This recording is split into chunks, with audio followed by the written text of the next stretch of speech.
भाई टोनी खान तो खुश है यार, मतलब वो तो सीएम पंक चला गया कंपनी से, तो वो तो सबसे ज्यादा खुश दिखाई दे रहा है। हम भी खुश है यार, हम भी खुश है क्योंकि हमें भी पता सीएम पंक अब डब्ल्यूडब्ल्यू के अंदर आने वाला है। Let's go baby. तो यस जो चैंपियंस ऑफ द वर्ल्ड में वो 3D एक्सचेंज सबसे पहले आज हुई all Elite Wrestling dynamite grand slam के शो से शुरू करते हैं, जो कि घंटा भी नहीं देखा है हमने। लेकिन उससे बड़ी जो चीज पता चली वो ये कि जॉन मॉक्सली जो कि रे फिनिक्स से लड़ रहे थे, तो रे फिनिक्स के मूव से जो कि कोर्स ये लोग हेड पे सबसे ज्यादा अटैक करते हैं and they love to take shots on their heads. तो आज बेचारे जॉन मॉक्सली को हो गया कंकशन, और अपेरेंटली बहुत ही ज़्यादा भयंकर कंकशन है, और अभी इसकी सिवियरिटी कितनी है वो अभी तक पता नहीं चला है। बैक स्टेज में हम देख रहे थे, मतलब वो फुटेज जो आई है उससे तो इतना ही पता चला है दैट टोनी खान और ये सब काफ़ी कंसर्न भी दिखाई दे रहे थे। So I really hope that John Moxley is okay because we want superstars to be okay. ठीक है ना, हम कितनी बेइज्जती कर लेंगे स्टोरी लाइन्स और इन सब की, बट एज ह्यूमन तो हमें वो चाहिए। और ऊपर से यार मॉक्सली भैया यार आप ठीक तो रहो, हमें द शील्ड की रीयूनियन दोबारा से देखनी है यार। उसके साथ साथ आज का ऑल एलीट रेसलिंग डायनामाइट का शो बड़ा स्पेशल था बिकॉज सबकी नजरें थी, बिकॉज सब देखना चाह रहे थे कि क्या हम इस बंदे को जानते हैं, क्या ये वो वाला बंदा आने वाला है जिसको आज सब कुछ साफ दिखने वाला है। Yes we are talking about Edge. Edge जो कि ऑल एलीट रेसलिंग डायनामाइट में मोस्ट प्रोबेबली अपीयर हो सकते थे बिकॉज डब्ल्यूडब्ल्यू से जा चुके हैं। According to the sources we don't know yet कि क्या हो रहा है एज के साथ, बट एज आज नहीं आया। काफ़ी लोग एक्सपेक्ट कर रहे थे, काफ़ी लोगों ने इसीलिए ही ट्यून इन किया था कि किस तरीके से आएगा बंदा। और मेरे को सबसे अच्छा मीम तो ये वाला लगा, क्रिश्चियन वाला, जब एज का आपको पता होगा एज जो है सिंगल मदर से रेज हुए। उन्होंने अपने डैड को ना तो कभी लाइव देखा है और आई थिंक पिक्चर भी नहीं देखी है, कुछ तो ऐसा है, हाँ पिक्चर भी नहीं देखी है। तो ऐसे में क्रिश्चियन उस पर हंसते हुए, because if you don't know Christian का कैरेक्टर ही यही है, जिसका बाप नहीं है उसकी बेइज्जती मारना क्रिश्चियन का जन्म सिद्ध अधिकार बन चुका है। तो आई डोंट हंस क्यों रहा हूँ मैं पागल यार। I mean Christian is doing is great work, but नहीं ऐसे हंसना नहीं चाहिए यार, come on, bad bad. But ये मीम है तो अच्छा, तो मैं क्या करूँ यार। और ऊपर से एज और क्रिश्चियन के लिए काफ़ी लोग कह रहे हैं, लाइक एरिक बिशॉफ ने आई गेस ये चीज़ कही थी दैट एज के जाने के चांसेस ज़्यादा इसीलिए बिकॉज वो रैप ऑफ जो अपना करियर करना चाहते हैं वो क्रिश्चियन के साथ ही करेंगे। So that is why it makes more sense.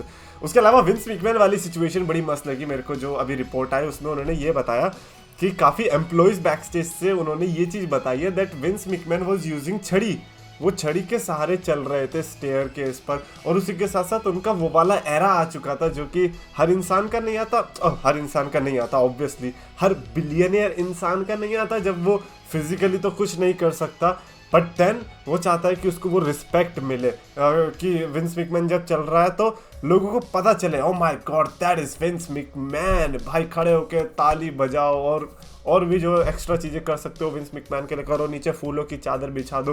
बिल्कुल वो वाली फीलिंग आ रही थी एंड विंस मैकमैन बिल्कुल वो हिंट्स दे रहा था कि अब तुम्हें ताली बजानी है मेरे लिए, ये नाउ यू आर लर्निंग। बिल्कुल ये वाली फीलिंग दे रहा था विंस मैकमैन बैक स्टेज में। And I am like obviously यार, $1 मिलियन में खरीदी हुई कंपनी 1982 के अंदर उसकी वैल्यूएशन अगर कोई $9.3 बिलियन की कर दे रहा है तो ये तो कुछ भी नहीं है यार, ये तो सही में कुछ भी नहीं है। इससे ज़्यादा चीज़ें लोग करवा देते। That is Vince McMahon for you by the way. अच्छा उसके अलावा रेसल फीचर्स ने ट्वीट डाला था, name one wrestler you believe should be in the hall of fame, and obviously I think Bray Wyatt is the name जो कि सबसे ज़्यादा मेरे को लगता है कि डिजर्विंग है नेक्स्ट ईयर ऑब्वियसली 2024 जो आने वाला है उसकी रेसलमेनिया से पहले अगर इन्होंने ब्रे वाइट को इंडक्ट नहीं किया then I would be disappointed man. I really want Bray Wyatt the Fiend to be inducted क्योंकि उन्होंने जितना वर्क किया है दैट इज़ इनफ। इवन जो ब्रे वाइट का फर्स्ट वाला कैरेक्टर था वही इनफ था, तो आगे तो जितना भी था वो सब बोनस ही था। तो आपके हिसाब से आप बताना कि क्या लगता है हॉल ऑफ फेम में कौन आना चाहिए या फिर जो लॉन्ग ओवरड्यू है। उसके साथ साथ द रॉक की जो रिटर्न थी उसको जेफ जेरेट ने बोला कि यार मेरे को तो समझ ही नहीं आ रहा कि ये सोफाए वाला जो उन्होंने एक्सप्लेनेशन दिया है कि मैं सोफाए में इसीलिए नहीं आ पाया because dash dash dash dash, और ये मैं भी नहीं, मतलब मैं 3DX चेतन भी नहीं एक्सपेक्ट कि झेल पा रहा कि यार ये क्या, ये फालतू सा रीज़न है यार। और मम्मी ने चॉकलेट छीन ली थी उस दिन तो मेरा मूड ख़राब हो गया था इसलिए मैं रेसलमेनिया में आया। बुलशिट। जेफ जेरेट ने बताया कि उसके बाद इतनी चीज़ें हो चुकी है, एंडेवर यूएफसी, विंस मैकमैन, इतनी सारी सिचुएशन होने के बावजूद कुछ तो ऐसी चीज़ है जो कि द रॉक को एक्साइट कर रही है। It is not the story line any more. मेरे को लगता है द रॉक उस पॉइंट पर पहुंच चुका है that there are some other big factors जो कि ऑब्वियसली हमको नहीं दिखेंगे, और उसकी वजह से वो डब्ल्यूडब्ल्यूई के अंदर आया दोबारा से। एंड ठीक है यार, अगर हमें फैक्टर नहीं भी पता चलता है, as long as the Rock is here to kick everybody's ass on the mics और फ्रूटी पेबल्स और whatever he wants to kick, we are okay man. The Rock हमें बस महीने में एक बार देखने को मिल जाए, महीने में एक bar is a bonus bro. Roman तो एक भी नहीं दिख रहा यार अब, तो द रॉक तो ये तो बोनस है भाई। मैं तो डेफिनेटली चाहूंगा कि महीने में एक बार द रॉक तो आए। उसके साथ साथ गंतर की नई जो टी शर्ट का डिजाइन आया है, bad S man, that speaks bad एसरी। और ये किसी ने अगर पहन ली है देन पहली बात तो उस बंदे की बॉडी होनी चाहिए। अगर मेरा जैसा बंदा पहन रहा नहीं, फिर तो आपके छाती पर चॉप लगना बनता है, लेकिन किसी की बॉडी है तो वो पहने, तो मेरे को लगता है कि उससे ज्यादा विशियस टी शर्ट वियरिंग बंदा कोई नहीं होने वाला, because this is just insane man. I like it, I love it. अच्छा, उसके अलावा एक और वैरायटी की तरफ से आर्टिकल आया है, हर बार आता है बाय द वे। तो अब पता क्या चल रहा है कि डब्ल्यूडब्ल्यूई ने 1.2 बिलियन फैंस गैदर कर लिए हैं ऑल ओवर द वर्ल्ड में। मतलब डब्ल्यूडब्ल्यूई की रीच जो है इतनी पहुंच चुकी है 1.2 बिलियन लोगों तक, विच इज कितना है, 7 बिलियन के 8 बिलियन के आसपास लोग हैं। तो काफ़ी अच्छा परसेंटेज छू लिया है डब्ल्यूडब्ल्यूई ने। बट मैं ये जानना चाह रहा हूँ कि क्या आप उसको भी कंसीडर कर रहे हैं जो इंस्टाग्राम पर आकर लिखते कि रोमन रेंस तारा बाप है, ब्रॉक लेसनर तारी अम्मी है। ये वाला तो मत काउंट करना, क्योंकि ये लोग तो थोड़ा सा बड़े होंगे, कहेंगे अबे डब्ल्यूडब्ल्यूई तो नकली है, ये क्यों देखना है, इससे अच्छा तो मैं छोटा भीम में चुटकी के मीम न बना लूँ। ये वो वाले अगर फैंस है तो ये तो फिर जल्दी चले जाएंगे। अगर आपने ये हटा दिए तो 1.2 बिलियन की जगह ये इसका हाफ कर दो। आधा इंस्टाग्राम पे पड़ी जो जनता है, मैं तो उसको डब्ल्यूडब्ल्यूई फैन कंसीडर करता भी नहीं। बट चलो ठीक है यार, नंबर बढ़ाने के लिए आर्टिकल में कुछ भी लिख रहे हैं तो लिख सकते हैं, क्या दिक्कत है। उसके अलावा ये वाला बड़ा अच्छा ट्वीट लगा था भाई, क्या nostalgia hit, and my God this was 2 years ago. भाई 2 साल पहले इस हफ्ते रोमन रेंस ने 4 मैचेस लड़े थे एक हफ्ते के अंदर। ओके भाई, बीपी की गोलियां खाए मेरी भाई, एक हफ्ते के अंदर 4 मैचेस और रोमन रेंस लड़ रहा है, माय गॉड। एक तो था the bloodline versus the new day वाला, राइट, और एक था Roman Reigns versus Big E versus Bobby Lashley. One of my favourite Raw matches of all time, Roman, Big E and Bobby Lashley in the same ring. भाई 3 ऐसे superstar जो कि अपनी physicality के लिए जाने जाते हैं, और तीनों ने एक दूसरे को जो डिस्ट्रॉय किया था। काश ऐसे टाइप के मैचेस दोबारा आ सकते, काश ऐसे दोबारा से देखने को मिल सकते। That was the time when I actually felt कि हाँ यार बिगी के पास कुछ है। If I am not wrong, Big E शायद उस टाइम पे डब्ल्यूडब्ल्यूई चैंपियन भी था, प्लीज टेल मी कि अगर मैं गलत हूँ, ऐसे जो भी है।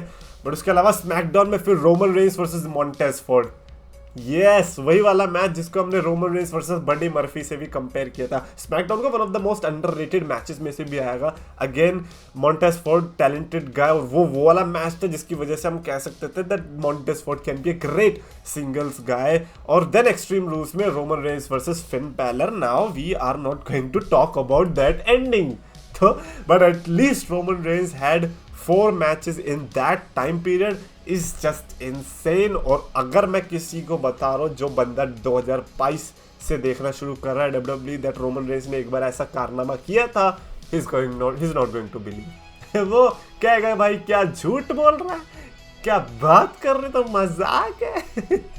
Anyways, now let's talk about LA Knight की situation, because ये LA Knight game is it with everybody saying LA Knight, ये भाई ठीक है यार, अब आपको डिफेंड करने आ रहा हूँ तो फिर इतना तो बनता है, ठीक है। LA Knight जो कि बहुत पॉपुलर है, और इस समय काफी कम बंदे होंगे जो कि LA Knight को बहुत बुरा भला बोल रहे होंगे, except Kevin Nash, one of my favourite superstars में से एक। Not great wrestler, of course, but when it comes to superstar Giri, Kevin Nash was one of the top, right? और केविन नैश ने the rock and Steve Austin का rip off जब से बुलाना शुरू किया, हाँ मैंने अपनी जीभ काट ली। केविन नैश ने जब से the rock and Steve Austin का रिप ऑफ बनाना शुरू किया है LA Knight को, तब से LA Knight भी थोड़ा सहमे सहमे से लगते हैं। उनके प्रोमोस में भी हम देखते हैं केविन नैश को वो थोड़ा टीज करते हैं। और मेरे को बड़ा बुरा लगा ये चीज़ देखकर that my favourite superstar is talking shit about other favourite superstar. तो I don't know how to process this, but फिर भी हम बात करते हैं। एंड इट इज़ नॉट कि एक ही बार बोल दिया, 2-3 बार बोला है केविन नैश ने। एक बार तो ये भी बोल दिया कि मैंने जो भी कहा मैं उसके लिए माफ़ी नहीं मांगने वाला हूँ, क्योंकि जो मेरे को कहना था वो मैंने कहा है। और उन्होंने ये भी बताया कि ट्रिपल एच जो है एलए नाइट को बहुत ज़्यादा पैसे नहीं देने वाले या देना चाहते।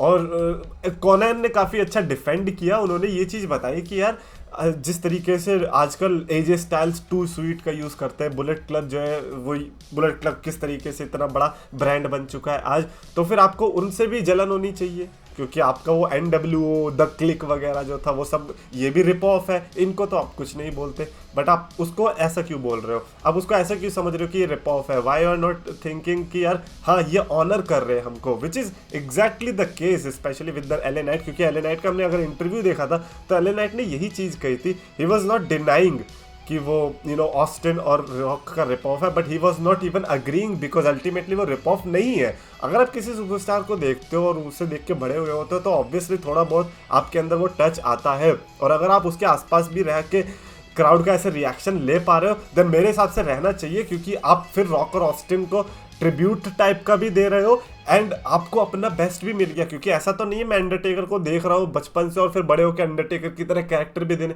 फिर तो बहुत अच्छी बात है ये तो। फिर तो अगर रिप ऑफ करके कोई चल पा रहा है तो मेरे हिसाब से हर किसी को रिप ऑफ करना ही चाहिए, क्योंकि क्या ऑडियंस को एंटरटेनमेंट मिल रहा है, आप पैसे कमा रहे हो, किसी का लॉस नहीं हो रहा। क्या है रॉक और ऑस्टिन को भी बुरा नहीं लग रहा भाई, रॉक और ऑस्टिन को बुरा नहीं लग रहा यार भाई। केविन नैश मेरे हिसाब से आपको इस सिचुएशन से दूर रहना चाहिए, you should apologize, I think so. तो एलए नाइट अगर बुरा कर रहा होता या रॉक और ऑस्टिन को बुरा लग रहा होता या क्राउड रिएक्शन बुरा दे रही होती देन बात थी, बट अभी मेरे को लगता है LA night is definitely original. क्योंकि अगर कोई बंदा खड़े खड़े रिंग के अंदर आपको माइक पे तहस नहस कर सकता है, and Kevin Nash you know that you are that guy जिसको वो तहस नहस कर सकता है, maybe that is why you are jealous, then you are nobody to say कि यार ये रिप ऑफ है, रिप ऑफ है। रिप ऑफ होता तो यहाँ पे हाथ पे लिख के आता कि ओ आज मेरे को ये वाली लाइन बोलनी है। LA night is not that guy भाई साहब। वो आपको आपकी फर्स्ट अपीयरेंस जो फर्स्ट इंट्रैक्शन होगा उसमें भी आपको उधेड़ सकता है जैसे वो पहले से जान रहा हो। But anyways this is my case with LA night. Definitely if you think that I am wrong comments में लिखकर बताना। स्पीकिंग ऑफ कमेंट्स, दो कमेंट्स भी ले लेते हैं। सबसे पहले तो भिंडी ने लिखा है कि रेसलमेनिया 40 का कार्ड उन्होंने बेसिकली प्रिडिक्ट किया है। Number 1 is rock versus Roman.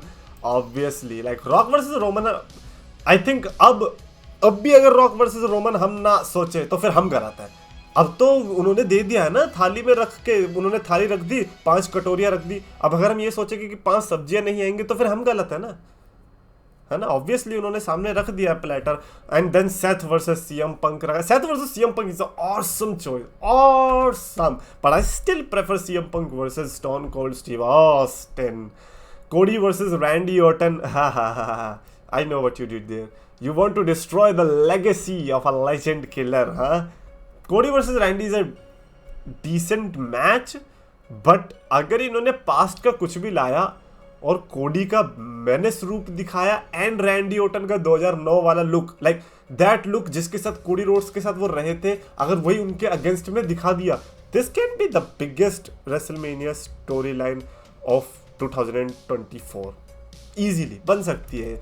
Brock versus Gunther, भाई यार ये तो भाई पता नहीं पिछले साल से हो रहा है, और इस साल हमें रॉयल रंबल में इनके बीच टीज भी देखने को मिला था। आई थॉट कि रेसलमेनिया में मैच होगा, but what we got, Brock versus Omos, what the hell. तो Brock versus Gunther is a great. Cena versus Logan Paul, ठीक है। जिमी वर्सेस जे ओसो, ये तो ऑब्वियसली हो गई। And a bonus Edge return on Raw and Judgment Day at WrestleMania. Basically Judgment Day जो कि शुरू हुई थी रेसलमेनिया में, अगर वो एंड भी रेसलमेनिया में हो जाए तो अच्छी बात है, but I still don't think कि जजमेंट डे को एंड करना अभी भी बहुत अच्छा आइडिया है। बहुत दिमाग लगाकर सोचा है वीडियो में ले लेना, ठीक है, ओके। इसमें दिमाग क्या लगा था, काफ़ी of the matches were obvious. Seth versus CM पंक वाला वाज लाइक ड्रीम मैचेस के जो हमारे टेम्पलेट होते थे वो वाला है। बाकी सेथ वर्सेस सीएम पंक उस हिसाब से अच्छा रहेगा कि हाँ यार जैसे कोडी रोड से आके लड़ा था ऐसे सीएम पंक से आके भी सेथ रॉलिंस लड़ सकता है। सिमिलर स्टोरी लाइन बना सकते जो कि कोडी रोड्स के साथ की थी। ओवरऑल ऐसा मैच कार्ड अगर होगा तो फिर तो रेसलमेनिया 2 दिन की क्या यार, ये 5 दिन की रखेंगे, वो भी सोल्ड आउट होगी। सुपर मार्वल 07 ने लिखा है कि I will not be surprised if they hold Gable versus Gunther around WrestleMania. भाई ऑलरेडी 2-1 से तो गुंथर जो है इस ट्रायोलॉजी को लीड कर रहा है, विक्ट्री ले ली है। बट आई स्टिल थिंक कि Gunther versus Chad Gable ultimate finale needs to happen if WW is planning कि यार गुंथर की चैंपियनशिप जानी चाहिए। अभी भी Bronson read, even though I think they can build good superstar, है ना, but Chad Gable should be the guy जो कि चैंपियनशिप ले, that would be great. Anyways that is it for this video. Definitely LA night के बारे में जो भी था वो सिचुएशन लिख के बता सकते हो कमेंट्स के अंदर। And if you are happy to see Tony Khan happy, then stay happy, stay happy. Comments में लिखो। आपको वीडियो पसंद आए तो प्लीज लाइक करो, शेयर करो, चैनल को सब्सक्राइब करो।